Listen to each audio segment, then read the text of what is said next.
खबर शामिल करते हैं खेल के मैदान से। World cup warm up match में पाकिस्तान ने वेस्टइंडीज को बआसानी हरा दिया। दुबई में होने वाले मैच में वेस्टइंडीज ने पाकिस्तान के खिलाफ टॉस जीतकर पहले बैटिंग का फैसला किया और पाकिस्तान को जीत के लिए 131 रन का हदफ दिया। तहीन अफरीदी, हसन अली और हारिस रऊफ ने दो विकेटें हासिल की। जवाब में पाकिस्तानी टीम ने हदफ 15.3 ओवर्स में बआसानी 3 विकेटों के नुकसान पर पूरा कर लिया। भारतीय वुज़रा ने पाक भारत मैच मनसूख करने का मुतालबा कर दिया। T20 वर्ल्ड कप का आगाज हो चुका है और क्वालिफाइंग मरहले के साथ टीमों के प्रैक्टिस मैच भी जारी हैं। इसी दौरान भारत से पाक भारत मैच को मनसूख करने के मुतालबात भी शुरू हो गए हैं।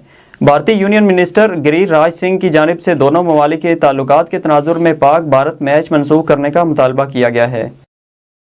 T20 वर्ल्ड कप के क्वालिफाइंग राउंड के मैच में श्रीलंका के हाथों नामीबिया को शिकस्त। T20 वर्ल्ड कप का आज दूसरा मैच भी अबुधाबी के ग्राउंड में खेला गया। नामीबिया ने पहले बैटिंग करते हुए 96 रन बनाए और श्रीलंका को 97 रन का हदफ दिया। ताहम श्रीलंका ने 97 रन का हदफ बआसानी 3 विकेटों के नुकसान पर 14वें ओवर में ही पूरा कर लिया।